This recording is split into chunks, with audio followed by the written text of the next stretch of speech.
গত কিছুদিন আগে একটা ব্লগে আপনাদেরকে দেখিয়েছিলাম সম্পূর্ণ ন্যাচারাল এবং অর্গানিক ওয়েতে গ্রো করা আমার ফ্রন্ট ইয়ার্ড গার্ডেনে যে একটি কাঁঠাল গাছ আছে।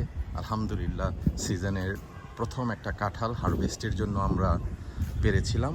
তো একদিন আমরা রোদে দিয়ে রেখেছিলাম যাতে কাঁঠালটা দ্রুত পারে। আলহামদুলিল্লাহ গতকালকে দেখেছি কাঁঠালটা সম্পূর্ণরূপে ম্যাচিউর হয়ে গেছে এবং পেকে গেছে। দর্শক বন্ধুরা, welcome to cat life blogs.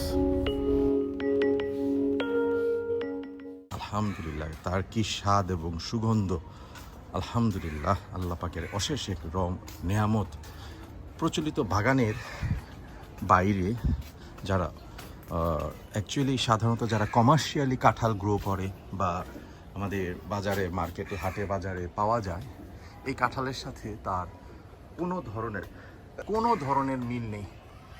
সম্পূর্ণ টেস্ট ভিন্ন, মনে হয় অন্য একটা জগতের কাঁঠাল খাচ্ছি। একমাত্র কারণ হচ্ছে যে সম্পূর্ণ ন্যাচারাল অর্গানিক ওয়েতে গ্রো করা।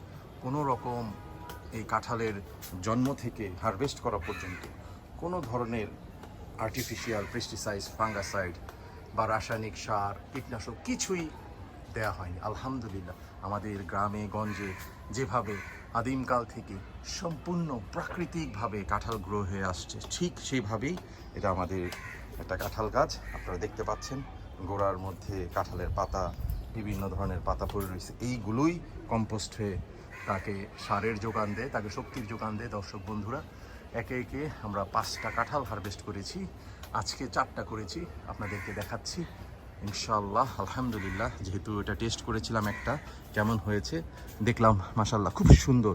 এত কি তার অ্যারোমা, কি তার মিষ্টি! আমার মনে হয় ব্রিক্স মিটার ফেল হয়ে যাবে তার মিষ্টতা যাচাই করতে গেলে।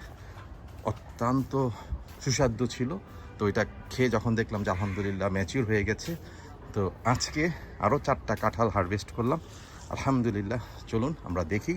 এগুলো আজকে একটু রোদের মধ্যে দিয়ে রেখেছি, আল্লাহর রহমতে এগুলো হারভেস্টের উপযুক্তি হয়ে যাবে। আমি আজকে আমার ছোট বোনের বাসায় একটু যাব, তার জন্য 2টা কাঁঠাল তাকে হাদিয়া দিব। একটা আমি এবং একটা আমার ছোট ভাইয়ের ফ্যামিলির জন্য দিব। আলহামদুলিল্লাহ যে আপনারা দেখতে পাচ্ছেন সম্পূর্ণ অর্গানিক এবং প্রাকৃতিক উপায়ে গ্রো করা জ্যাকফ্রুট বা কাঁঠাল। আলহামদুলিল্লাহ কি সুন্দর রং হয়েছে। আশা করি 2-1 দিনের মধ্যেই কাঁঠালগুলো সম্পূর্ণ পেকে যাবে। যারা ক্যাট লাইফ ব্লগকে এখনও সাবস্ক্রাইব করেননি, দর্শক বন্ধুরা আপনাদের প্রতি আন্তরিক অনুরোধ রইল, এখনই ক্যাট লাইফ ব্লগের চ্যানেলটা সাবস্ক্রাইব করে দেন। And if you like the content, please share the content with your love one. ভালো থাকবেন, গুড বাই, টাটা।